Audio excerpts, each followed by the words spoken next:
Welcome to the Manders Mindset Podcast. Here you'll find both monologue and interviews of entrepreneurs, coaches, healers, and a variety of other people, where your host Amanda Russo will discuss her own mindset and perspective, and her guest mindset and perspective on the world around us. Manders and her guests will help explain to you how shifting your mindset will shift your life. Hey everyone, welcome to another episode of Manders Mindset. I'm your host, Amanda Russo, and I'm here today with a good friend of mine, April. April and I went to college together, and we have been friends ever since, and I'm here with April today. Hi. Oh my goodness. I am so excited to be here, and I'm so honored that you asked me to be on your podcast. Of course. Thank you so much. First question, I'm curious, who is April? When you hear that question, who is April at the core? The first thing that that comes to mind is someone who's been through the ringer. However, she is healed through the power of her own CICERO method, which I will get to in this episode. And she is an influencer turned journalist turned nutritionist turned entrepreneur. And it's safe to say that she's really pivoted from the girl who was too shy to say her own name when she was 5 years old to someone who really just blossomed. I love that. That's awesome. Okay. So I'm curious about that method that you mentioned. Yeah, so I guess my journey, my second life really just happened when I was diagnosed with diabetes in the worst way possible, diabetic ketoacidosis, on February 14th, 2022. So Valentine's Day. And I'm not going to get into the whole story because that's not really the point of this podcast, but the method really coined when I was dealing with my own diagnosis. I mean, they sent me home from the hospital, with a packet filled with paper, and then I was on my way. But to what? And eating certain foods was like a guessing game to me. And it was like, would my blood sugar spike? Would it not? And then if I wasn't feeling right, was it like my blood sugar or was I just tired? And I've come to realize that I really had to take matters into my own hands. And that's why I became a nutritionist. And I became a nutritionist in December 2022. And it was a long time coming. However, I knew it needed to be done in order to help other people the way that I help myself. And I currently coach, I educate and empower women 18 plus with chronic illness to manage their disease without harsh restriction. And by that, I mean, when I was diagnosed with diabetes, I chose not to limit myself too much. And I mean, I was still eating pasta with chicken and broccoli, which is my favorite meal of all time. And I knew that I had to cater my new diet to my new life. And with the diet comes mindset work. And the mindset work really came from the confidence I had to begin with. And what the CICERO method actually means, let me backtrack a little bit. It stands for confidence and intelligence create emotional resilience to optimize. In parentheses, your well-being. So it was really the confidence and resilience that I had to begin with to eventually lower my A1C from a whopping 13% to 6.6% in 2 months, which, according to my endocrinologist, does not happen often or at all. Wow. So That's amazing. so I decided to coach others on how to basically take back their health with this method. Wow. Okay. So how do you use the method specifically to take back their health? Well, really, it first starts within, and it starts within the person themselves. They have to be the one to say, okay, I can do this. I have asked for the help.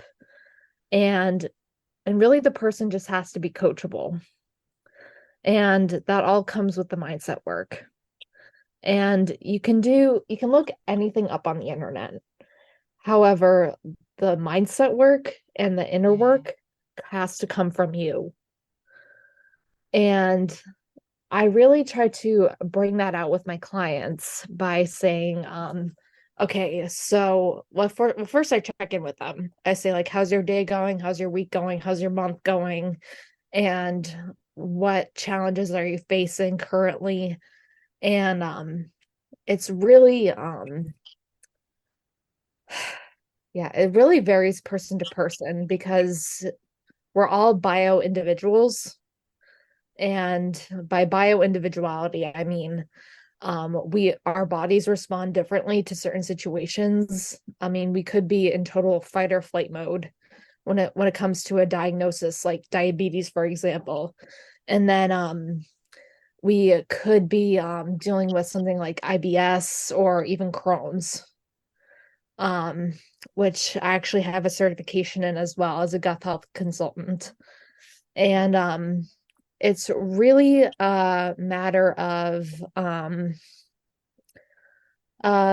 being open to the fact that you have to take care of your own health. That is completely true. I love how you mentioned the inner work because that is so true with anything you want in life, anything you want to change, anything you want to achieve, whether it's nutrition, fitness, professionally, it's gotta start within, Exactly. you know, with everything. Like people can help you and people can assist you and coach you, but they can't do it for you. Exactly. Yeah, and you're right. It does have to come from within. I mean, and it's like I said, you can look anything up on the internet. However, the inner work just needs to come from you. Mm-hmm. And you can hire coaches to do anything to just keep you accountable. I mean, coaches in general and counselors really just are there to keep you accountable. I mean, we're not therapists, but we understand with a certain amount of empathy what you're going through based on our own experiences.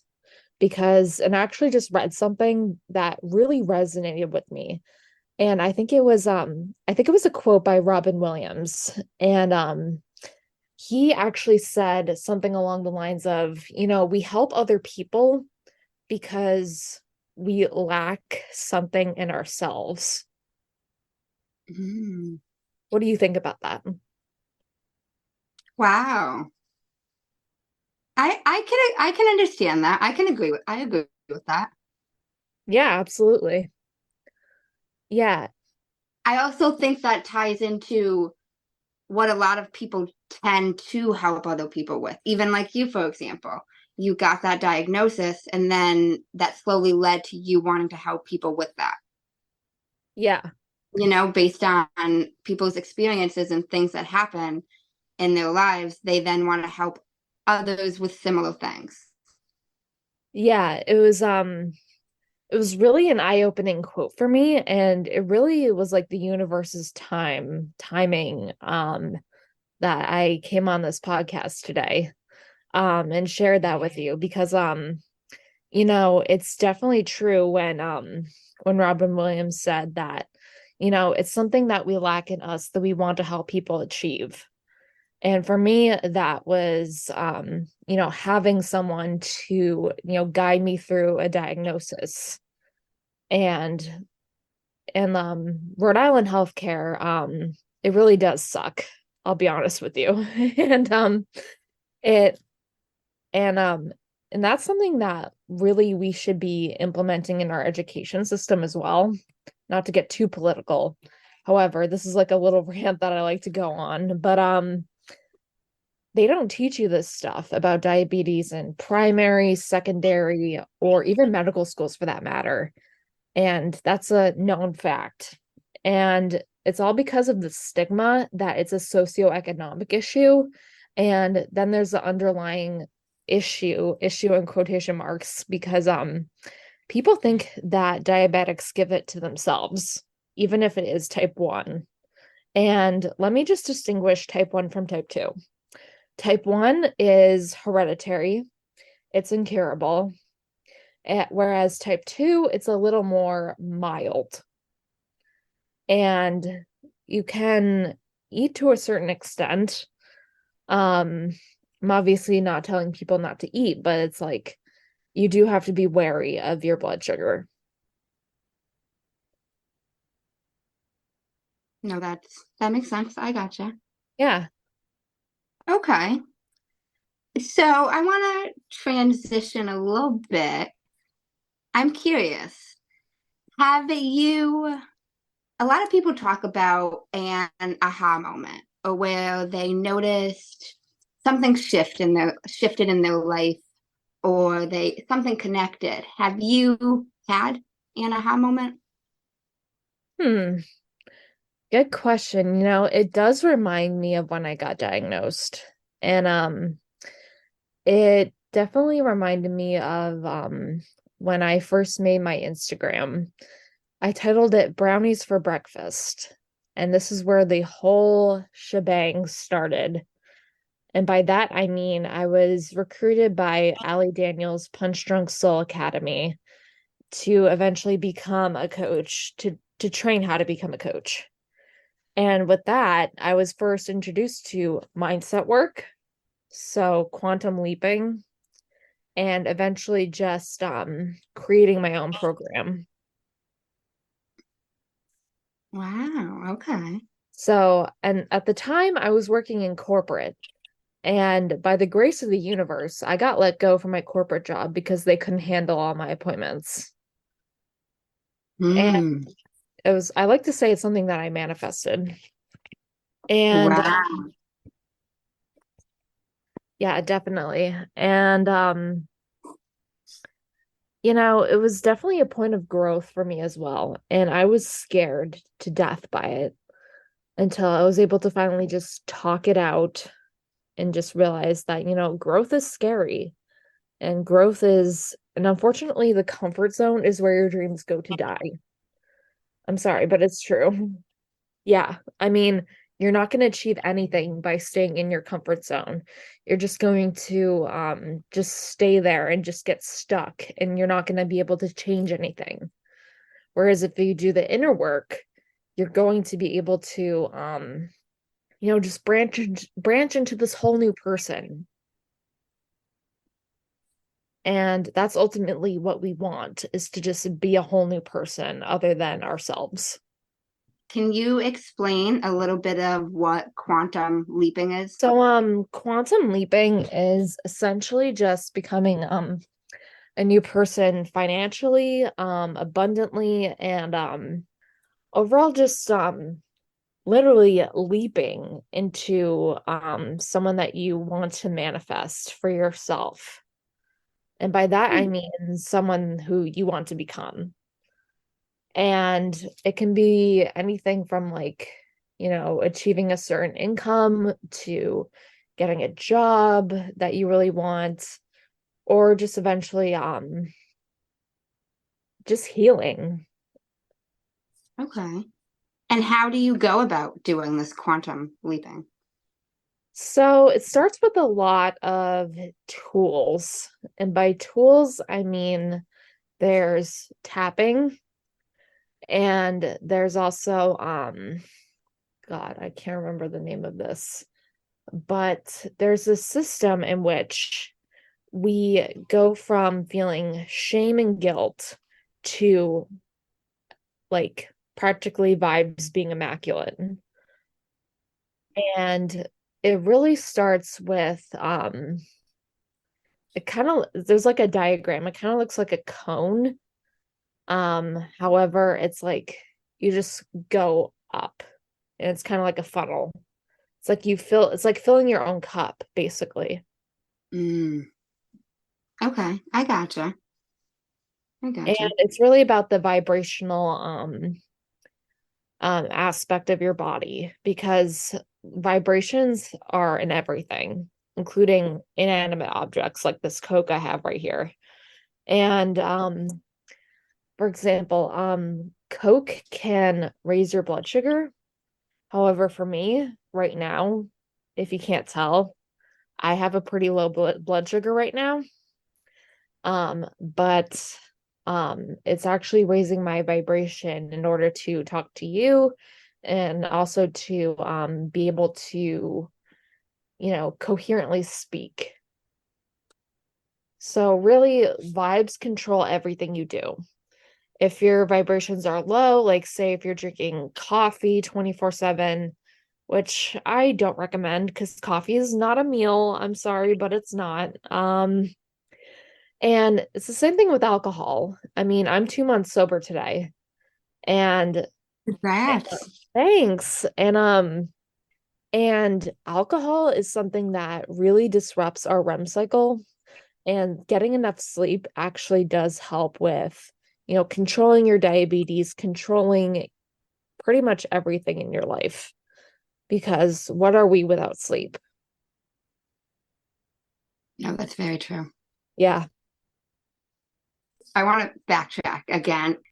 So you talked a lot about the comfort zone and how your dreams die there. And you want to do the inner work to step out of your comfort zone. Can you touch upon some of the inner work that you have done to step out of your comfort zone?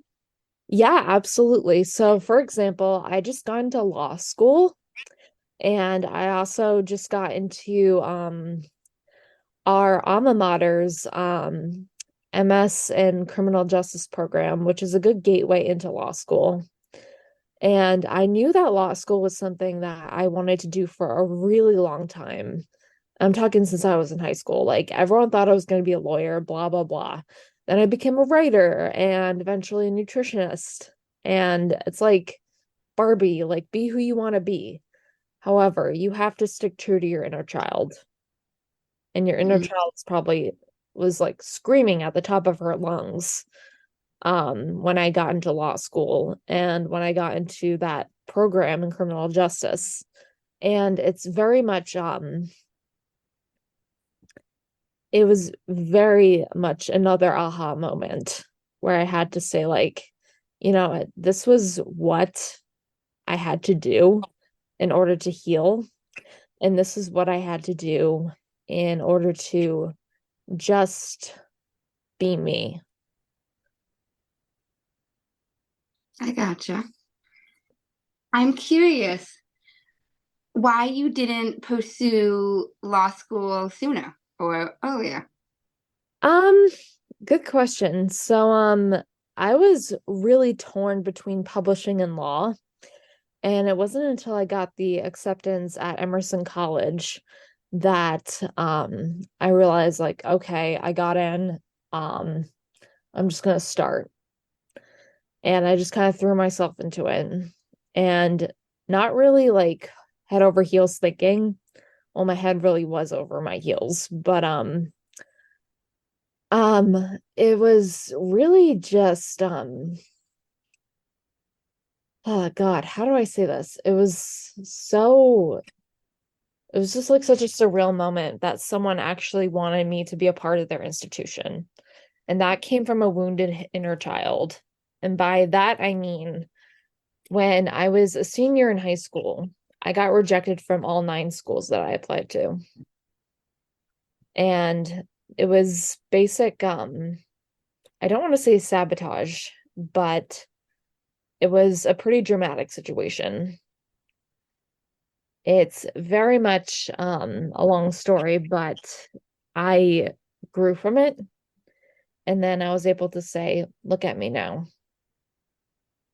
And there's no time like the present, right? That's very true. Very true. I'm curious how what what you did, if anything, to make this identity shift that you kind of made from writing to nutrition to law. They all have their similarities, but it also seems like an identity shift that you did make. Yeah, well, I wouldn't really call it an identity shift, to be honest with you. I mean, I would really just call it healing. Mm. And healing is one of the bravest things that you can do. And healing is one of the most miraculous miracles. Not to be redundant or anything, but it's it's literally a miracle. Like any form of healing is a miracle. And like the best drug you can give yourself is the power of your mindset. And whether that be and like you can and again, you can look up all this stuff on the internet. However, it's like you had the power all along, my dear. It's like you had the ruby slippers, you had all the equipment in your briefcase, yada yada. And it's like literally all within you. No, that's completely true. Yeah. So I'm curious. You talked about a lot about inner work and healing. What have you done? What are some of the things you have done specifically to help yourself heal? Yeah, so some of the things I've done include manifestation. And with manifestation, I have to be completely transparent here. Like I used to think it was just like crystals and just writing stuff down manically, just hoping things would come true. However, you have to put in the work. You really do have to put in the work. And and again, not to be redundant, it has to come from you because you have the power to co-create with the universe and you have the power to control your own mind. And one of the most powerful things I've ever did was say to myself, not only the lucky girl syndrome method, but also the so I follow Mary Kate, who's a YouTuber, and she posted a video recently about what she usually says when she wants to manifest things quicker. However, this is something you really have to click with in your own mind. It's it's basically the phrase. It's this phrase. If it's possible for others, it's possible for me. Of course I can have this. But you have to say it with utter certainty. Mm. Wow, I love that. Yeah. I love that. And I agree with everything you mentioned on manifestation. Also, I just want to add, you got to believe that you are worthy of it because even writing it down, having the crystals, doing the work, if you don't think you can do it or don't believe you're worthy of it, it's not going to happen. Exactly. And that's another thing Mary Kate touches upon and something I touch upon with my clients as well. It's like if you don't feel as if you're worthy of something, it's not going to come in your favor. It's not going to work out in your favor either. I mean, you have to be able to believe, and it again, it has to click in your mind that you are worthy of something or better. And if something doesn't work out for you, that just means that something better is on the horizon. I love that. Yeah. I agree, but I love that. Love that. Okay. Now, I'm curious. What has been the best decision you've made in your life thus far and why? Hmm. I'd say the best decision I've ever made was oh God, let me see.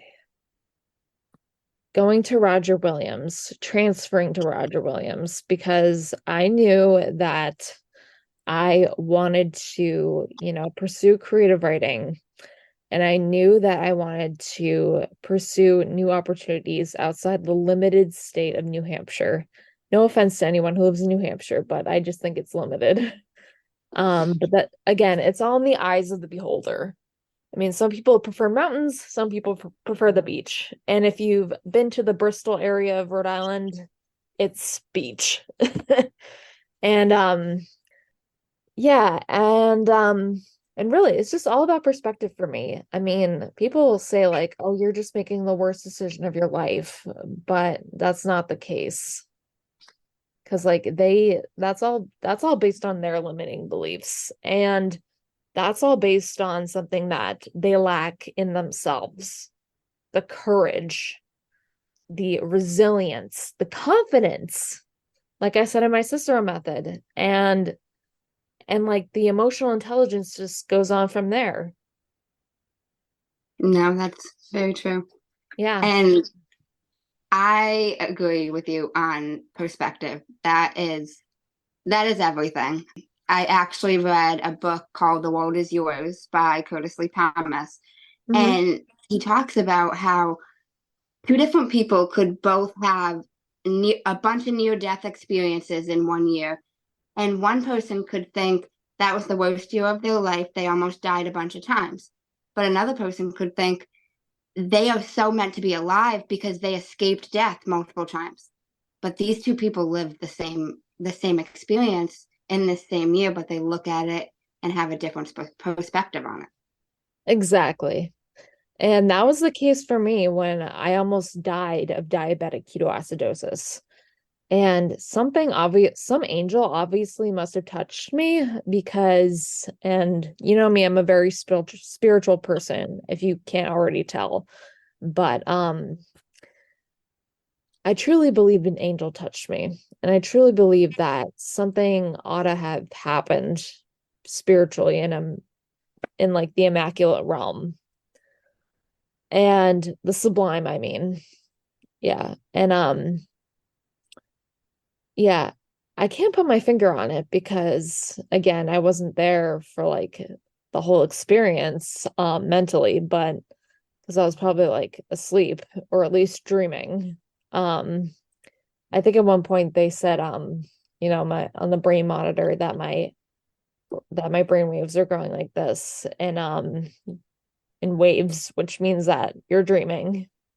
And so obviously I was still alive. That's good. Yeah.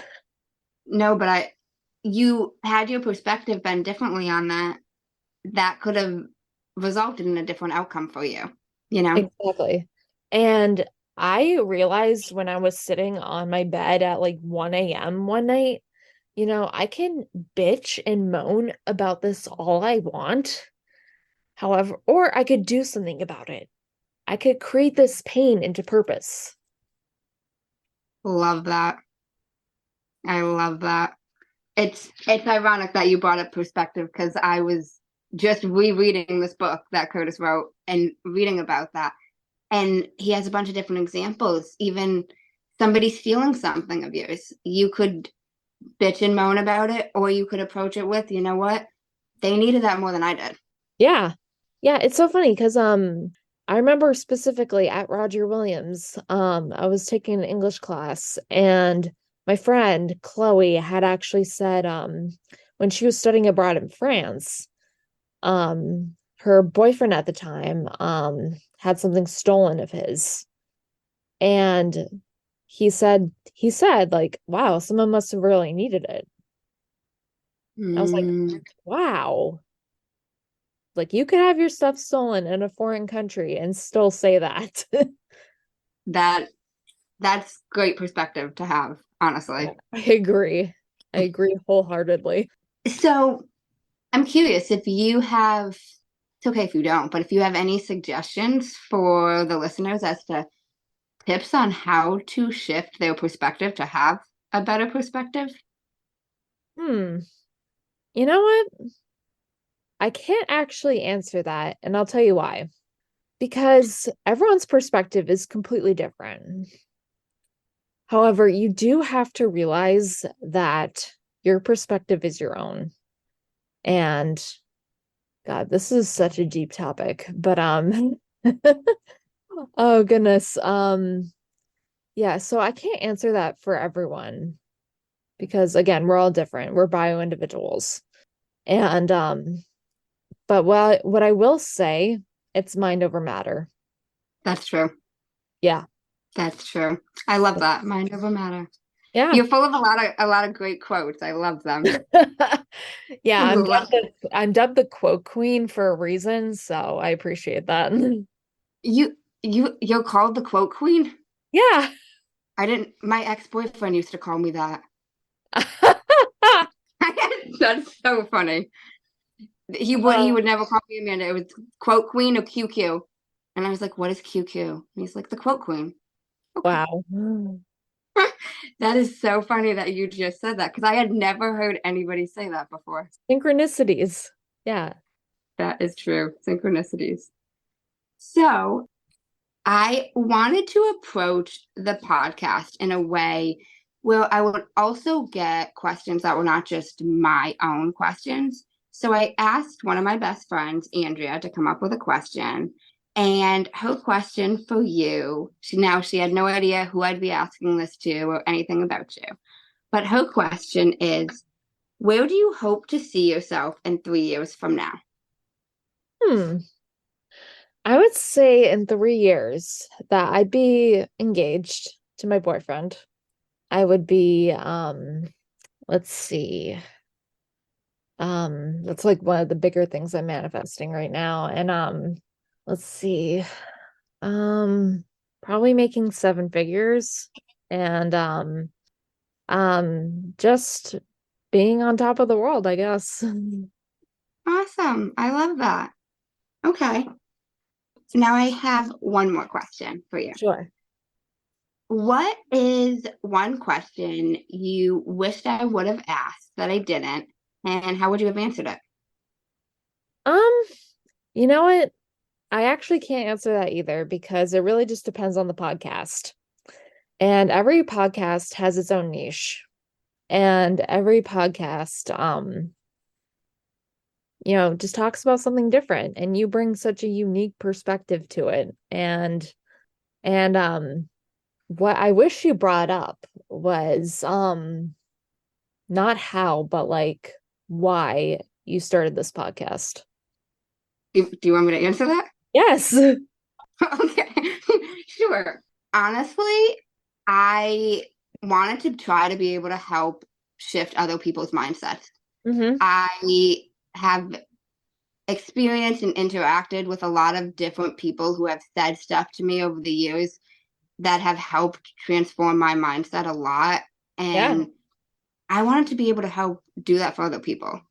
Yeah. Even some situations I've been through in life, different friends had asked me, I can't believe you were able to just get over that. And I just wanted to be able to share my mindset, my perspective, and ways I've been able to shift that with other people.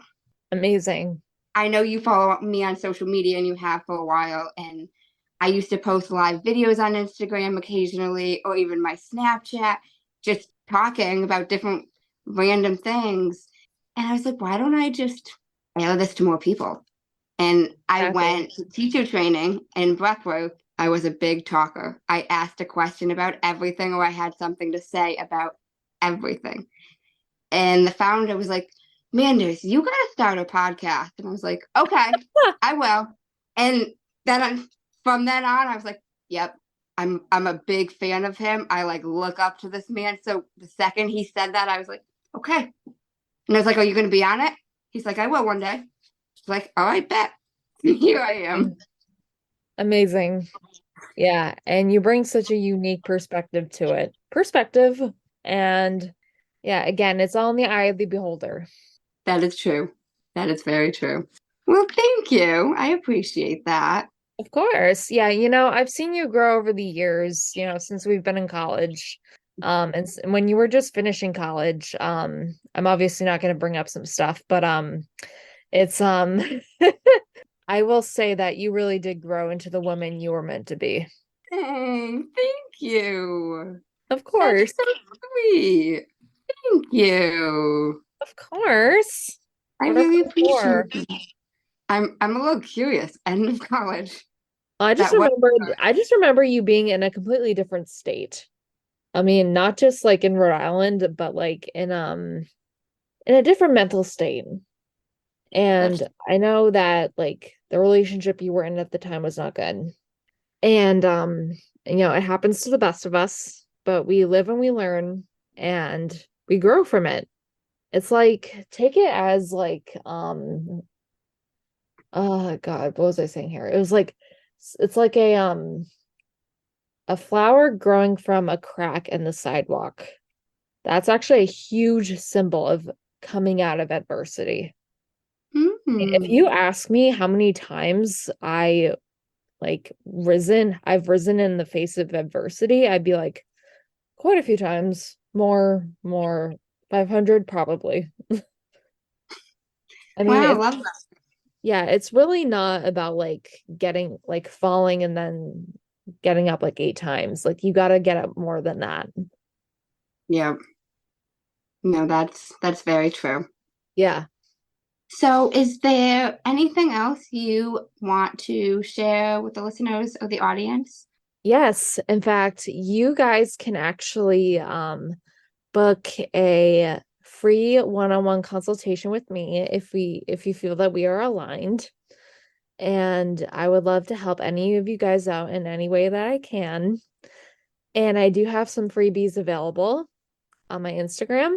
So go feel free to follow me at the April Federico. That's the April F as in Frank, E as in Edward, E as in David, E as in Edward again, RICO. I will put all of that in the show notes as well, so you guys can just copy and paste easily as well. But thank you so much. I really appreciate you being on my podcast. Absolutely. You got to be on mine sometime. Yes, absolutely. And I will link the details to your podcast in the show notes as well. Awesome. And as always, thank you guys so much for listening to another episode of New Year's Mindset. If you enjoyed the episode, if you would like it, subscribe to the show and share it with someone you think would benefit from it. Thanks, guys. Until next time.